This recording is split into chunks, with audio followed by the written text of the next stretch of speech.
चिन implant. चिन implant एक ऐसा topic है जो कि काफी अंडर डिस्कस यानी कि कम डिस्कस्ड है और इसके बारे में काफी मिथ्स एंड कंसेप्शंस भी हैं, खासकर अप्रोच के बारे में, इंट्रा ओरल या एक्स्ट्रा ओरल। हाय दोस्तों, I am doctor Anmol Chugh. I am a cosmetic and plastic surgeon based in Gurugram, Delhi NCR, head of plastic and aesthetic center at CK Birla Hospital and director of Imperial Clinics in Gurgaon. So today I am going to discuss all about chin implant. Chin implant होते क्या हैं, chin implant को किस तरीके से लगाते हैं, best तरीका क्या है लगाने का, रिजल्ट्स हम कैसे इमेजिन कर सकते हैं उसके, और क्या और ऑप्शंस होते हैं चिन इम्प्लांट के अलावा, या फिर कॉस्टिंग क्या रहती है चिन इम्प्लांट की।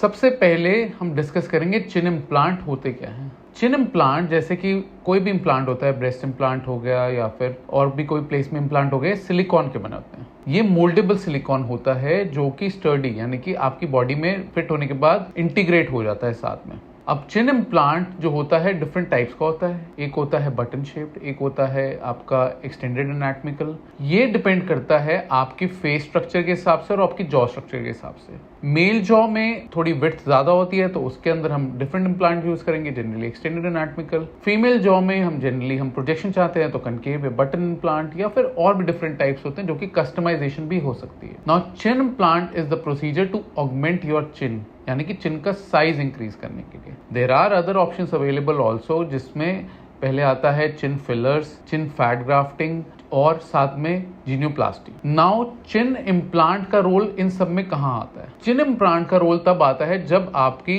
चिन फैट ग्राफ्टिंग या फिर चिन फिलर्स से ज्यादा प्रोजेक्शन चाहिए हो और जीनियोप्लास्टी जितना आपको सर्जिकल इंटरवेंशन ना चाहिए जिसमें बोन कटिंग और बाकी सब चीजें होती है। Important thing is to understand कि चिन इम्प्लांट आपका कोई ये प्रोसेस का रिप्लेसमेंट नहीं है। अगर आपको चाहिए इनिशियली प्रोजेक्शन थोड़ी सी ही चाहिए, आपको बैलेंसिंग आउट चाहिए, तो chin fillers also remain a very good option, which is an OPD procedure. That means you come in the OPD and within 15-20 minutes you can go back home with a much better chin. Then the second option is the chin fat grafting. It is a procedure which is done under local anesthesia or some kind of sedation also, but it is done in proper operation theater because we take out the fat from the tummy region या Thai से कहीं से निकाल के और उसको process करके चिन में डालते हैं। लेकिन इन दोनों प्रोसीजर्स के साथ ये है कि जैसे चिन फिलर्स के साथ वो 12 से 18 महीने ही मैक्सिमम प्रोजेक्शन देगा, उसके बाद दोबारा रिफिल करवाना पड़ता है। सिमिलरली चिन फैट ग्राफ्टिंग के साथ भी आपका ऑलमोस्ट 50 to 60% फैट ही बचता है at the end of 1 year और आपको प्रोजेक्शन उसी हिसाब से बनानी पड़ती है।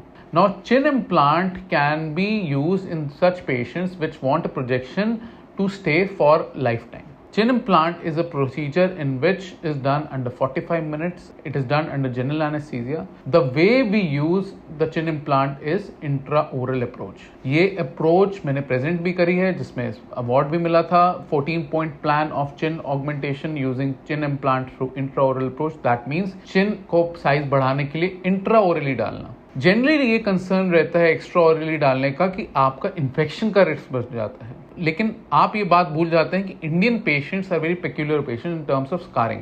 आप नहीं चाहते वेस्टर्न पेशेंट की तरह यहाँ पे एक स्कार, क्योंकि हमारा जो स्कार होता है उसकी टेंडेंसी होती है हाइपरट्रोफी या किलोइड बनने, जो कि वेस्टर्न पॉपुलेशन यानी कि कॉकेशियन पॉपुलेशन में नहीं होती है। सो इस चीज को समझना बहुत जरूरी है, हमारा मेन एम क्या है। और कोई ऐसी स्टडी अभी तक नहीं हुई है इन्फेक्शन रेट जिसमें वजह से बढ़ गया हो या फिर आपका इंट्राओरल से ज्यादा होता हो। अगर आप ये 14-point प्लान जो मैंने प्रेजेंट भी करा है, जो मैंने डिफरेंट वीडियोस में बताया है, चिन ऑगमेंटेशन फॉलो करते हैं जिसमें आप अपना ओरल हाइजीन से लेकर पोस्ट सर्जिकल स्टेप्स का पूरा ध्यान रखते हैं, तो results are good, consistent and safe with intraoral implants without any risk of scarring and people knowing that intraoral chin implant has been used. Now this implant when we do a surgery also it is fixed. Fix कैसे करते हैं? Titanium screw होता है जो कि आपका ensure करता है इम्प्लांट टिका रहे, तो मैल पोजिशन भी नहीं होता यानी कि नीचे की तरफ नहीं आता और डिस्प्लेसमेंट भी नहीं होता। सो सारी चीजें इंट्राओरली बेटर तरीके से करी जा सकती है और आप उन सब चीजों का ध्यान रख सकते हैं जो एक्सटर्नली भी रख सकते हैं। विज़ स्कारिंग का रिस्क ना हो। इंट्रा ओरली चिन इम्प्लांट करने के बाद आपके जो चिन प्रोजेक्शन आती है और आपको ये देखना है आपको जीनियोप्लास्टी की जरूरत है या नहीं। जीनियोप्लास्टी जनरली हम तभी रिकमेंड करते हैं जब सिवियरली रिसीडेड चिन हो, यानी कि आपका लोअर लिप से काफी ज्यादा पीछे चिन हो और आपको हॉरिजॉन्टल यानी कि स्ट्रेट डायरेक्शन, वर्टिकल डायरेक्शन में दोनों में आपको चाहिए हो एक प्रोजेक्शन। लेकिन ये बोन कटिंग प्रोसीजर होता है, लंबी रिकवरी है, तो वो सब बातें आपको जाननी चाहिए जिनोप्लास्टी के बारे में। नाउ चिन इम्प्लांट प्रोसीजर का सबसे इंपॉर्टेंट चीज है, आप जानते कैसे हैं आपको साइज कौन सा चाहिए। नाउ साइज का एक बहुत इंपॉर्टेंट पार्ट है कि आपका एक्सपीरियंस। जनरली हम एक मैथमेटिकल तरीके से भी देखते हैं अपनी इम्प्लांट कौन सा डलेगा, प्लस अपना मेंटली एक आर्टिस्टिक वे में सोचते हैं, plus we have the 3D technology also which can simulate that, but you have to understand that it is the artistic way of doing the things that ensure that whatever will suit your face, that implant is used. We have all the options of implants whenever we are operating also. हम 10 implants अपने साथ लेके चलते हैं ताकि आपके हिसाब से जब इंट्रा ओरल यानी कि अंदर देखते हैं तो कैविटी कितनी है,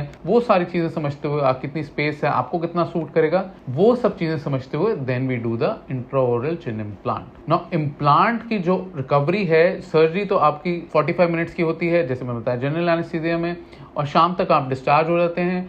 आप अपने काम पे वेरी नेक्स्ट डे जा सकते हैं with the confident look. Slight swelling is there, usually 3-4 days में वो भी कम हो जाती है। ऐसा कोई ड्रेसिंग नहीं होती, कोई स्कार नहीं है, तो स्टिचेस भी नहीं निकालने पड़ते क्योंकि स्टिचेस सारे के सारे अंदर की तरफ हैं, वो एब्जॉर्बल है। 7 डे कोर्स ऑफ एंटीबायोटिक्स होता है, 5 डे कोर्स आपको सॉफ्ट डाइट का लेना होता है, हार्ड ज्यादा चुएबल नहीं लेना चाहिए, और ब्रशिंग के टाइम ध्यान रखना चाहिए कि आप सॉफ्ट ब्रश यूज करें और स्टिचेस के ऊपर फर्स्ट 5 डेज ना करें। ओरल हाइजीन आप माउथ वॉश से मेंटेन करें ताकि आपका स्टिच लाइन भी हेल्दी रहे और साथ ही साथ रिकवरी भी फास्ट होती रहे। शुरू में थोड़ी सी नमनेस होगी आपके चिन एरिया में, लिप एरिया में, that is normal. Usually it takes few weeks to recover and you might feel that थोड़ा सा आपको जॉ मूवमेंट टाइट हो रही है। ये टाइटनेस इस वजह से होती है क्योंकि आपका इम्प्लांट एडजस्ट हो रहा होता है। ये फीलिंग भी थोड़े टाइम बाद चली जाती है। Generally recovery from chin implant is very good, very easy in terms of all the patient, and patients are pretty happy as you get new chin immediately after the surgery. But important चीज ये समझने की है कि आपका चिन का projection इतना भी ज्यादा ना हो जाए कि और लगे।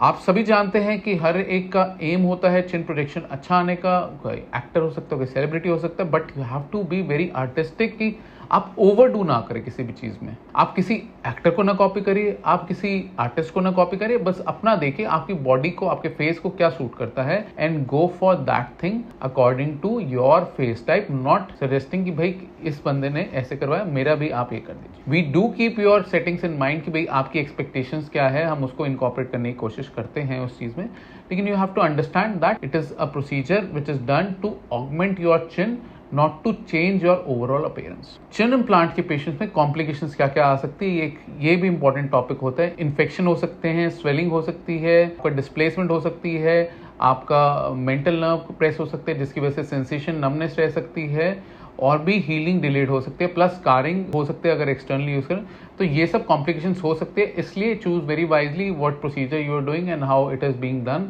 The last and the most important thing जो most of the patients discuss करते हैं चिन इम्प्लांट के साथ साथ कॉस्ट क्या होती है। लेकिन कॉस्ट जानने से पहले मैं ये बताना चाहूँगा, चिन इम्प्लांट के साथ साथ हम काफ़ी प्रोसीजर्स क्लब भी करते हैं। मेरी प्रैक्टिस में फेशियल स्लिमिंग सर्जरी इसको बोला जाता है, जिसमें हम आपका चिन भी एड्रेस करते हैं, आपके चीक्स भी और चिन भी। जनरली जब हम चिन को देखते हैं हम पूरे लोअर फेस को देखते हैं। अब लोअर फेस आपका चिन तो बना ही रहा है, साथ में बकल फैट यानी कि चीक फैट बना रहा है, और चिन लाइपोसक्शन यानी कि चिन का ही एरिया भी बना रहा है, डबल चिन जिस वजह से हो जाता है। So most of my patients are usually club together with the rhinoplasty also it can be done, because आपकी प्रोजेक्शन भी सारी इंक्रीज हो रही है, नाक की भी शेप ठीक हो रही है और चिन की भी हो रही है। तो ये सब प्रोसीजर्स भी आपके साथ में कर सकते हैं। आप बकल फैट के बारे में भी जान सकते हैं, चिन लाइपोसक्शन के बारे में साथ में, और राइनोप्लास्टी जैसे प्रोसीजर्स भी हो सकते हैं जो कि आपका एक ही सर्जिकल सिटिंग में आपके सारे रिजल्ट्स आ रहे हैं। Obviously the costing changes according to the all the impact and all those things whatever are needed. Generally जो चिन इम्प्लांट की कॉस्ट रहती है it can range from 1 lakh to 1,50,000 and अगर जो भी एडिशनल प्रोसीजर होते हैं उस हिसाब से अलग कॉस्टिंग होती है, लेकिन मोर और लेस इसी रेंज में होती है।